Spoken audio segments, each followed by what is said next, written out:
dari robot tersebut sebenarnya kan dia logik dari trading kita. Ya. Bagaimana Pak Gema menjelaskan hal ini? Saya pernah bilang kan, pakai robot tuh buang-buang waktu. Kan Iya, gitu. iya, iya. Kenapa? Karena kalau seandainya Anda mengerti robot itu cara bekerjanya itu tidak lepas dengan gabungan technical analysis modern dan klasik. Nah, market selalu berubah. Pertanyaannya adalah orang bikin robot, dasar pemikirannya saja sudah salah.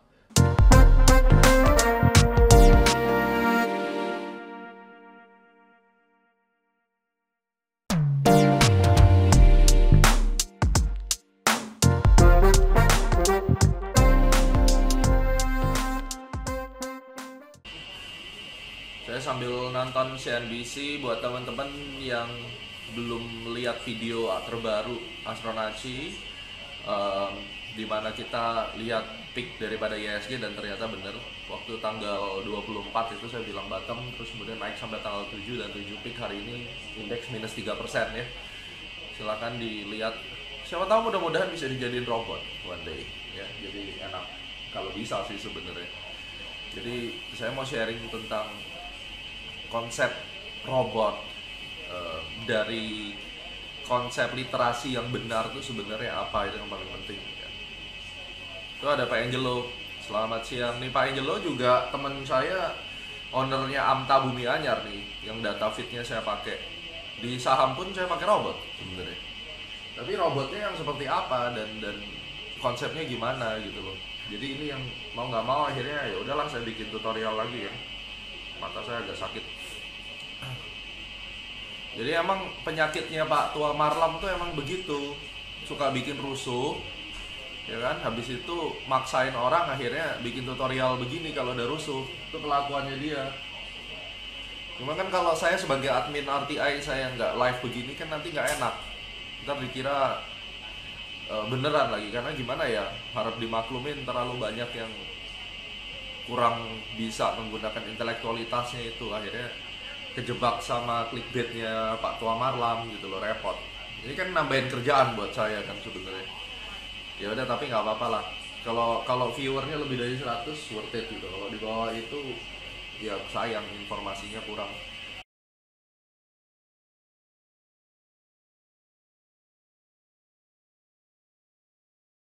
Fundamental analysis pun nggak ngerti. Mereka taunya fundamental analysis itu adalah baca news, ya kan?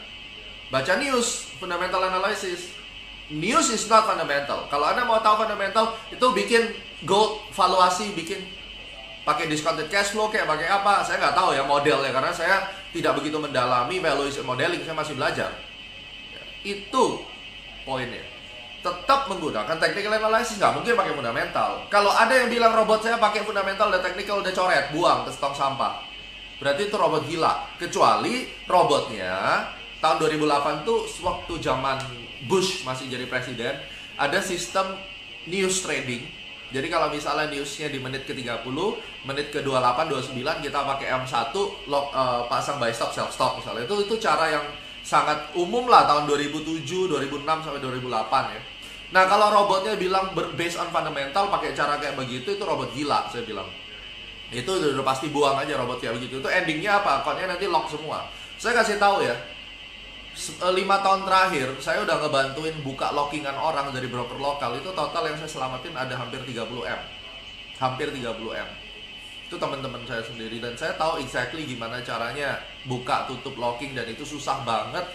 Dan robot yang modelnya martingale terus kemudian bisa buy sell gitu kayak begitu, yang nggak jelas company, nggak jelas ownernya, nggak jelas, itu berakibat akan membuat Anda punya account kayak begitu ya.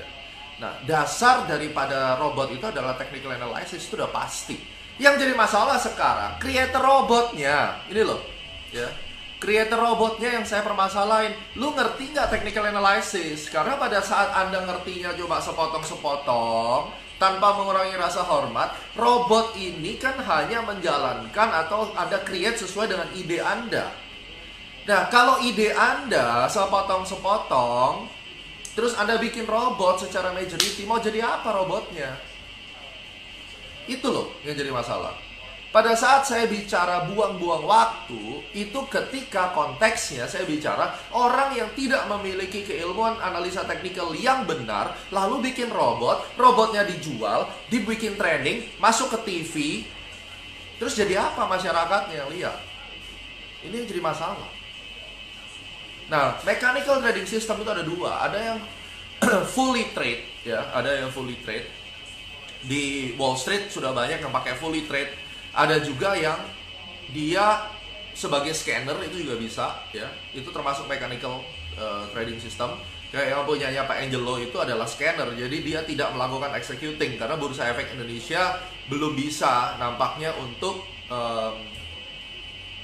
kalau yang untuk Indonesia nampaknya marketnya kayaknya belum bisa untuk kita melakukan quant dan auto trade di situ. Mungkin kayak I don't think it can be done, tapi kalau misalnya kayak pasang buy stop, sell stop udah mulai bisa kan, sekarang udah bisa nih. Nah, itu yang Anda harus tahu, bahwa yang pertama adalah automatic full, yang kedua adalah scanning. Dan saya juga pakai. Nah, ada satu lagi, sekarang bukan cuma EA, tapi udah pakai neural network, NN. Ngerti nggak? Tuh, mana nih? Yang tadi ngobrolnya pinter banget kayaknya di RTI. Coba komennya mana? Ngerti nggak kamu tentang neural network? Nah, coba yang ada ngerti komen dong. Robot-robot yang bagus sekarang udah pakai NN semua, bukan cuma robot yang cuma ngandalin MACD, stokastik kayak begitu. Nggak ada kan? Oke, kalau belum ada nanti boleh belajar ya. Sekarang udah zamannya neural network. Apa itu neural network? Dengan menggunakan artificial intelligence, robotnya ini bahkan melakukan WFA, Walk Forward Analysis. Bayangin nggak? Jadi nggak cuma ngeliatin market yang sekarang, tetapi kita ngeliat tentang the next future. Ya. Itu udah pakai neural network, artificial intelligence. Robotmu udah pakai itu belum? Kalau robotmu belum pakai itu, jangan ngomong ngeklaim 100% winning rate, mimpi, gitu loh. Ya kan? Nah, kamu jangan bilang bahwa robot 100% winning rate. Yang pakai AI saja itu aja nggak bilang kalau robotnya 100% winning rate. Itu doesn't make sense at all ya. Jadi ini yang harus kita tahu. Kembali lagi ke keilmuan tadi. Kalau sekarang robot yang baik itu seperti apa? Contoh, Astronaci itu sebuah keilmuan. Dari dulu saya pingin kalau bisa dirobotin. Gak bisa dirobotin, saya udah ketemu sama beberapa pencipta robot yang jago di Indonesia dan di luar negeri. Gak bisa dirobotin, kalau bisa udah bisa. Kenapa? Karena variabelnya terlalu banyak. Variabel yang jeleknya Astronaci itu di situ. Tidak mudah, karena variabel dan consideration-nya terlalu banyak. Yang paling enak sebenarnya nih, mechanical trading system, kalau ada yang bisa robotnya, saya langsung kasih tips. Ya, saya langsung kasih tips. Misal ya, kalian mau bikin robot itu harus tentukan langsung dua, mau counter trend atau mau trend following. Ini kita pecah nih langsung jadi dua. Ini saya mengkritisi, saya bilang itu buang-buang waktu, tapi sekarang saya kasih solusinya supaya robot itu tidak buang-buang waktu. Jadi buat robot creator, Anda bisa mungkin memodify dan berpikir lebih lanjut dengan kepintaran Anda bisa mengembangkan ide saya. Pada dasarnya market itu cuma dua, trend following atau counter trend. Setuju dong ya? Anda boleh pilih mau bikin robot yang mana, atau sideways sekalian. Jadi market sideways itu, saya kan alirannya trend following dan saya bisa main di trading ranging. Cuma saya kurang happy kalau di trading ranging, saya kadang-kadang loss ketabok juga di situ. Kalau robot Anda bisa survive di tiga ini, maka bikinlah robotnya itu nggak akan mungkin robot itu satu robot. Karena kalau ada orang bilang satu robot bisa menguasai semua market, that's bullshit. Saya kasih tahu. Ya, robotmu harus ada tiga. Yang pertama adalah trading range, yang kedua adalah counter trend special, yang berikutnya adalah trend following. Kalau robotmu satu bisa handle semua market, nggak mungkin. Kenapa? Nih, kamera sejago-jagonya kamera yang harganya miliar, nggak bisa ngalahin mata kita. Mata kita dua, ini memiliki stop dynamic range yang tinggi sekali. Saya fotografer dan filmmaker, ya. Saya mau cari kamera saya ada 3-4 miliar kali harganya semua sama lensanya. Tidak ada itu kamera yang mengalahkan mata kita. Dynamic range-nya nggak bisa lawan. Demikian juga robot. Anda bikin satu robot yang specialist trend following, lalu Anda suruh robot itu kemudian jago menjadi trading range robot. Nonsense, nggak mungkin. Karena robot itu tidak sepintar otak kita. Makanya kita bikin 3 dan very spesifik, kasih tahu ke klien bahwa kalau marketnya tiba-tiba ranging nih, kata kuncinya. Kalau market tiba-tiba sideways, Anda ganti ya robotnya dari robot A menjadi robot B. Berarti ada nggak human intervention di situ? Ada. Siapa yang menentukan marketnya sideways atau tidak? Manusia. Robotnya bisa menentukan. Robot nggak bisa tentukan kecuali Anda taruh rules. Nah, rulesnya transition daripada trend menjadi sideways kembali kepada Dow teori kan, dan tetap ada lagging. Peralihan tren itu selalu ada cut loss. Jadi kalau dikatakan winning rate 100% pada saat Anda melakukan trade, not investing. Kalau investing, I agree 100% winning rate. You harga oil di harga 24, siapin modal 100M, Anda beli 0,1 lot, 100% winning rate. Nanti jualnya waktu Anda udah mau mati, ya, warisan 80 tahun kasih cucu. That's 100%.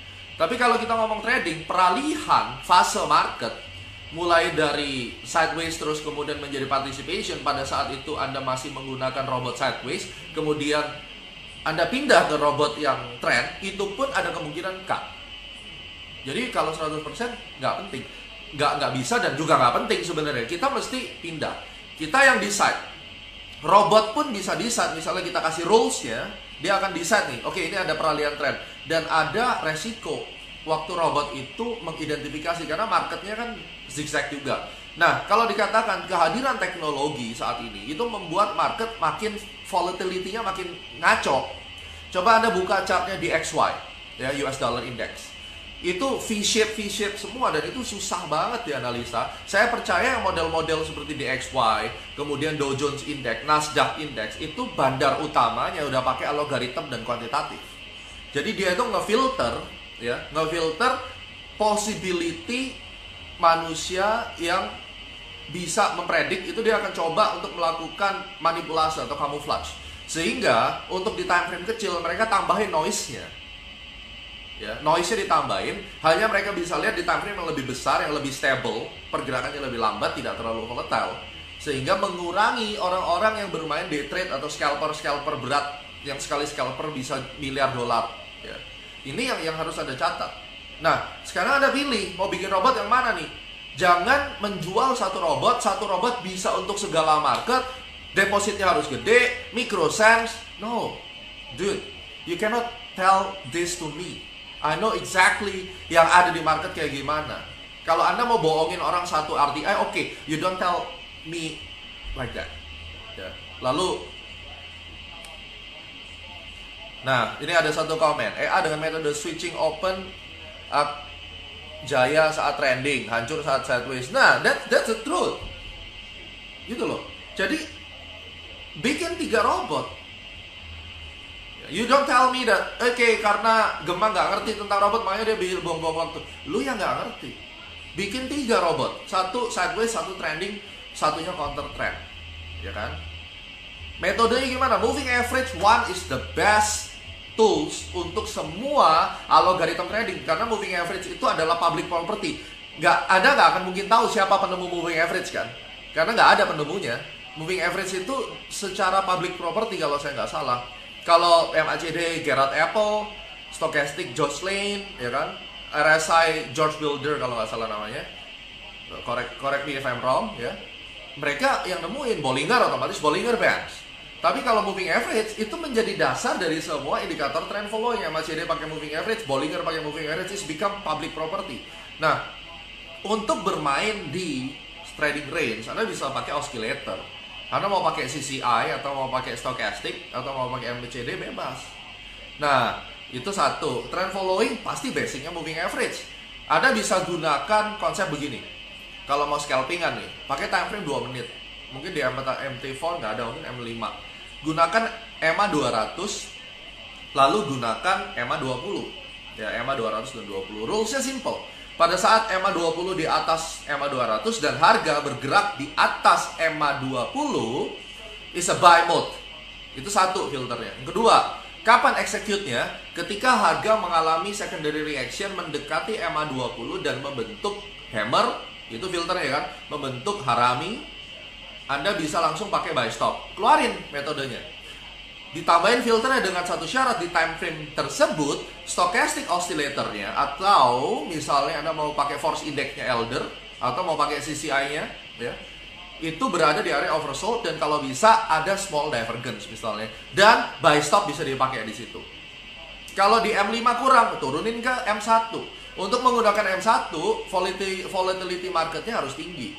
Itu poinnya di situ.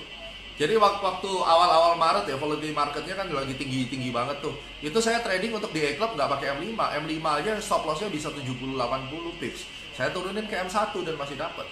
Jadi ini saya kasih contoh bagaimana ide Anda mengoptimize robot Anda EMA 20 dan EMA 200. It can be done.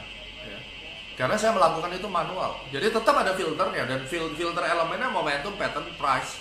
Price-nya bisa pakai EMA 20, dan EMA 20 bisa sekaligus menunjukkan trend direction. Filternya di 200-nya.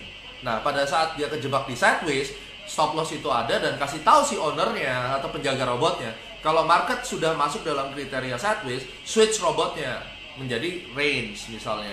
Nah, ciri-ciri sideways-nya apa? Misalnya moving average-nya pas berada di tengah harga benar-benar flat, nggak bisa mempertahankan higher low, higher peak, dan seterusnya, berarti diduga keras dia akan masuk sideways. Matikan robotnya, ganti robot yang satu lagi. Nah, kalau ini konsepnya dan itu bisa jalan, saya yakin bisa jalan. Ya, tentunya Anda bisa modify dengan kemampuan Anda, tapi filosofinya adalah apakah manusia tetap diperlukan? Kalau jawabannya iya, berarti selama ini iklan-iklan yang mengatakan bahwa Anda nggak perlu ngapa-ngapain, nenek-nenek pun bisa, tinggal aktifin, taruh di situ, nanti jalan sendiri duitnya. That's bullshit. Period. Oke? Itu yang pertama. Yang kedua, robotmu diupdate nggak? Pada saat terjadi deviation, Anda nggak pernah update robot, ya susah. Ya, saya lebih appreciate orang-orang yang robotnya dipelihara nggak dibagi, misalnya. Ya udah, robotnya gue pegang sendiri. Saya nggak mau jual robot. It's okay, gitu. Karena apa? Update-nya bisa dikontrol. Dan saya tahu itu masalah public hak cipta ya, copyright, nggak bisa dibagiin. Jadi dia rather, oke, gue mending kelola dana lu aja deh. You buka account, pakai robot gue, kayak sewa robot, tapi barangnya nggak dikasih orang. It's acceptable, fair, ya. Daripada robotnya dijual, kemudian nggak diupdate, orangnya juga disebarluaskan lagi. Ini kayak racun yang Anda sebarin kemana-mana. Jadi di situ kalau saya bilang bahwa pakai robot adalah wasting time, benar nggak? Ya benar. Setuju nggak? Kalau usernya nggak mengerti the whole konsep seperti ini, dan akhirnya robot yang harusnya hanya menjadi seperti anjing penjaga Anda atau mesin yang untuk menjalankan ide Anda, ini kebalik. Robot menjadi yang utama dan Anda menjadi slave-nya. Sekarang budaknya siapa? Robot itu harusnya jadi budak kita, our slave. Jangan dibalik, kita menjadi budaknya robot. Yang terjadi saat ini di RTI, trader itu kemakan iklan lalu berpikir bahwa robot itu yang segala-galanya, dan you are the slave of the robot. It's totally wrong. Tapi berapa banyak yang bisa mengerti ini? Kembali lagi pada Anda. Ya, kalau masih banyak yang ketipu, ya nasibmu. Ya kan? Buat pembuat robot, saya udah kasih tahu idenya, saya udah kasih tahu, dan Pak Danu juga memberi gambaran. Dan walaupun robot Anda harus loss, it's okay. Nggak ada salahnya dengan loss. Karena market itu pasti ada lossnya. Ya. Kalau Anda ngomongnya trading loh ya, absolutely ada lossnya. Itu aja, simple. Karena tidak mungkin matahari terbit dari barat. Gitu. Kalau Anda bilang saya nggak mungkin loss dengan AI ini, berarti Anda bilang bahwa matahari terbit dari barat. Kalau Anda nggak ngerti tentang filosofi ini, ya udah ambil waktu, renungkan saja, karena mungkin pemahamannya nanti 5 tahun lagi baru bisa dipahami. Ya. Saya rasa itu ya. Kalau ada pertanyaan silakan kalau mau bertanya. Thank you very much buat teman-teman. Ichimoku saya pernah pelajarin, cuma saya tidak dalami karena Ichimoku bagian daripada ujian CFTI. Mau nggak mau saya mesti belajar. Ya, di level 1 ujiannya ada ngebahas tentang Ichimoku, apalagi sejak tahun 2017 Ichimoku 16 ya, sejak tahun 2016 Ichimoku masuk di dalam silabus CFTI. Jadi Anda harus membaca.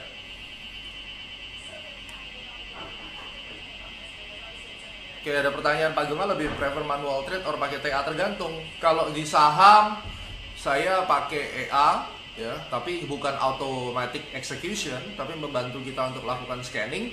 Kemudian setelah dapat sahamnya, saya analisa ulang dengan menggunakan time dari Astronaci. Contohnya, misalnya saya dibantu sama Pak Angelo, karena Pak Angelo itu punya alat, dia scanning saham-saham yang bandar itu money flow mulai masuk. Nah, dia punya ramuan sendiri. Pengalaman beliau 20 tahun lebih kali di market udah. Ya, pemain data fit daripada IDX. Jadi kalau kita lihat trading view, datanya diambil dari mana, mereka kan langganan ke bursanya. Kalau ini Pak Angelo langganan. Nah, ya beliau untuk kelihatan nih kira-kira saham-saham yang bakal diakumulasi oleh bandar apa. Setelah itu saya analisis secara time. Nah, kan ketemu dari price actionnya bagaimana, dari sisi money flow-nya atau sentimen market istilahnya itu bagaimana, kan ketahuan. Most likely itu bisa naik. Dan kalau gagal gimana ya, cut loss aja, ngapain pusing. Dan saya nggak akan nyalain, oh ini bohong. Lah emang market itu tempatnya tukang bohong. Kalau Anda mau cari tempatnya orang yang jujur ya ke masjid, ke gereja ya. Kalau Anda mau orang jujur di market, ya nggak ada. Market itu kalau Anda sudah buka, market buka, ya itu tempatnya tukang bohong, jadi satu di situ. Makanya pinter-pinter, jangan kena bohong, kan gitu. Jadi tergantung marketnya, tergantung situasinya. Saya bisa pakai A, saya juga bisa manual. Ya.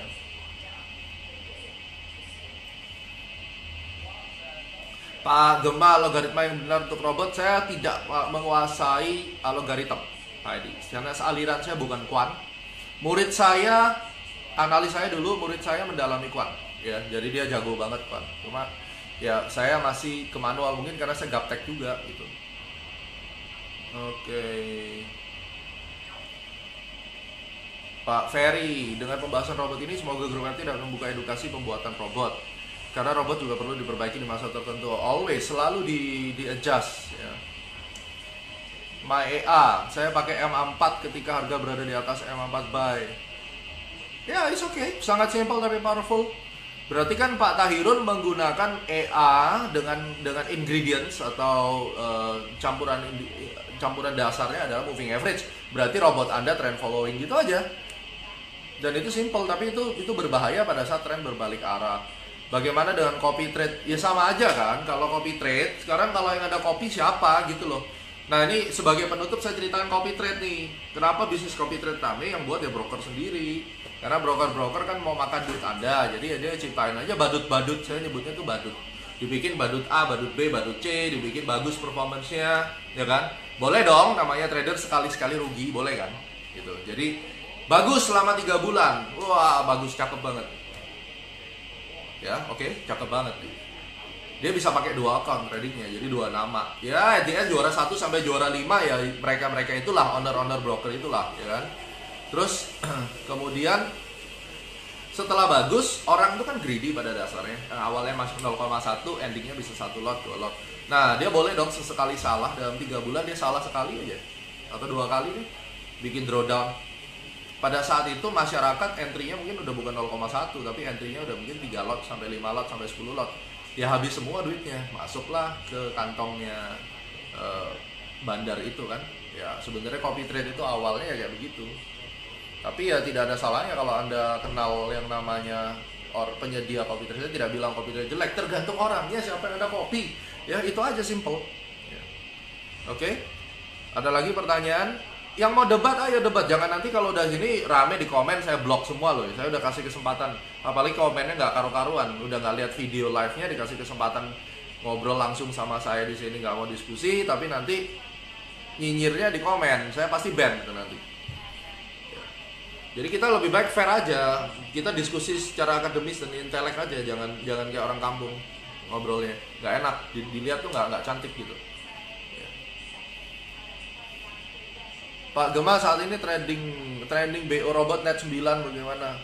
Saya nggak tahu tentang net 9, saya nggak pernah lihat, saya nggak tertarik, jadi saya nggak bisa komen. Tapi dengan guideline yang saya kasih tahu tadi, kira-kira harusnya bisa tahu. Dan tidak ada yang fix di market. Kalau bisa fix 1 hari 1%, berarti 1 bulan itu adalah 20%. 1 bulan 20%, kalau gitu saya pindahin saja semua deposito saya. Bu Sri Mulyani nanti saya minta teman saya yang kenal beliau, saya suruh telepon, kasih tahu, Bu ini ada robot yang katanya net 69 bisa fix 1%, kayaknya APBN negara daripada ditaruh di mana-mana mendingan beliin robot net 89 tradingin. I think that's the best idea untuk menguji, ya kan? Kalau fix rate rata-rata 1% sehari, ya bisa aja, bisa. Cuma brokernya bisa nggak gitu? Mau di broker mana? Kalau injek 100 juta dapatnya 20 juta sehari, 1 M sehari dapatnya berapa? 10 juta ya. Kalau 100 juta ya, maksud saya 20% sebulan kan. Kalau 1 M berarti 2 M sebulan. 200 juta sebulan kan. Pak Gema, menurut Anda leverage terlalu besar bisa dikatakan tidak baik? Nggak ada yang nggak baik, nggak ada yang nggak baik ya Pak Andy. Kalau saya bisa dikasih leverage 1/5000 pun saya pakai, nggak apa-apa gitu. Tapi ngerti cara makainya gimana. Ya, jangan nanti saya setor $100, terus kemudian saya pakai leverage 1/2000, habis itu margin call saya marah-marah gitu karena Anda nggak ngerti. Jadi ya bisa-bisa aja, nggak ada masalah. Fibonacci itu alat ukur, ya, alat ukur. Untuk mengukur Anda harus tahu apa yang akan diukur. Jadi kalau Anda nggak tahu pattern yang harus diukur, nggak ada gunanya Fibonacci. Ya. The Art of Fibonacci Trading ada di eShop, Anda bisa cari videonya di situ. Ada yang bilang saya hanya penjual video premium, ya memang saya jualan DVD, terus kenapa gitu loh. Masalahnya kalau pertanyaan kayak begini, saya suruh ngejelasin Fibonacci di sini bisa 6 jam saya jelasin.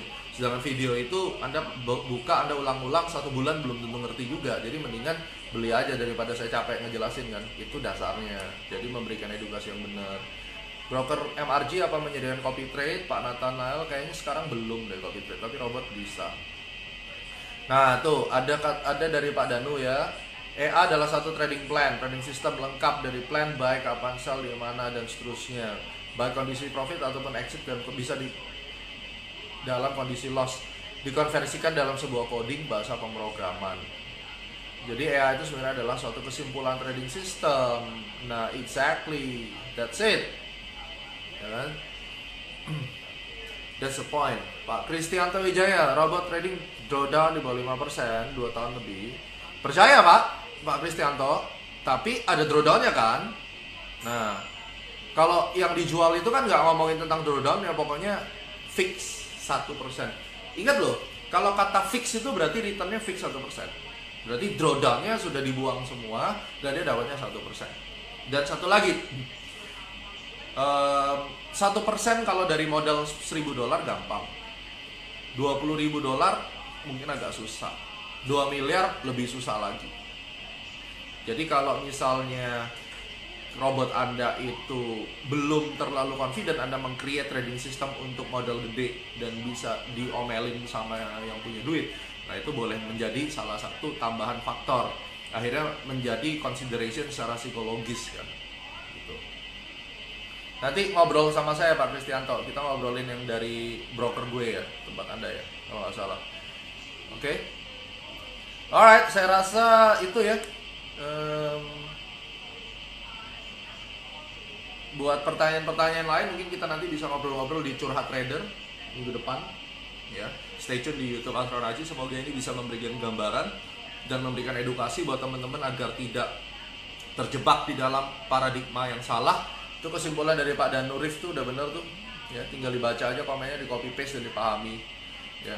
Jadi wasting time, yes wasting time kalau ownernya juga nggak ngerti apa itu robot, terus kemudian keilmuan dasarnya apa, is very wasting time. Anda kenal nggak sama pencipta robotnya? Kalau Anda tidak kenal, tidak tahu spesifikasi robotnya, jangan sekali-sekali pakai robot. Oke? Lebih baik belajar manual yang benar, pakai scanner itu boleh. Karena di scanner itu bisa melihat dan membantu Anda di dalam mencari apa yang Anda mau. Kalau robot full automated trading, Anda harus benar-benar 100% tahu dalamnya seperti apa, cara kerjanya bagaimana, faktor resikonya seperti apa. Kesampingan dulu masalah fix 1%, 2%, 3%, karena money itu nggak penting di dalam urusan itu. Plus minus itu nggak penting. Yang penting Anda tahu prosesnya. Oke? Alright, jangan kemakan clickbait Pak Marlam lagi. Jadi mudah-mudahan bisa menjadi referensi buat teman-teman. Selamat siang semuanya, sukses selalu, tetap sehat dan semangat.